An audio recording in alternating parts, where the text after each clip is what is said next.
Okay. Question 1. A 45-year-old male is new to your clinic and indicates on the intake form that he is married and has 3 children. He was recently transferred from Des Moines to Kansas City. Which of the following would be the best way to elicit a social history? It is important to inquire about the sexual history of his wife, or it is important to presume heterosexuality so as not to offend him, or it is important to ask open-ended questions about the gender of his spouse, or it is important to obtain more social history by asking his wife to join the session. Question 2.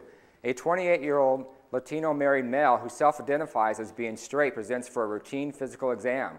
The physical exam is within normal limits except for the presence of a small growth near the anus. What would be the best, most important thing to do next? It is reasonable to assume it is benign since he is heterosexual, or state the finding and recommending a screening for HPV, or state the finding and confront him about his sexuality, or don't mention it to him but make a note to monitor it at his next physical exam. Question 3. A 33-year-old married Latino female presents to the emergency room for treatment of a head injury. She states she fell down the stairs while carrying a basket of laundry. She admits to smoking, eating too much, avoiding preventative care, and excessively drinking at times with her friends. Upon further exam, you notice bruises on her rib cage at various stages of healing. Her husband corroborates her story of falling down the stairs. He absolutely denies any domestic violence towards her. You ask to speak to the woman alone. What would be the most appropriate way to further inquire about potential domestic violence? A. Has your husband ever physically or sexually assaulted you? B. Have you ever been physically or sexually assaulted by any male? C. Have you ever been physically or sexually assaulted by someone that you're close to?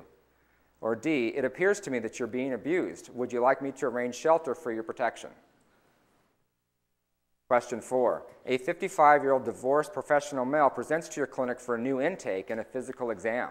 He states he is a businessman who travels a lot and has little time for dating.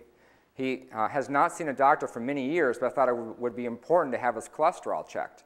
Patient is very evasive when discussing his sexual history and his social history. He proclaims that he is a devoutly religious person.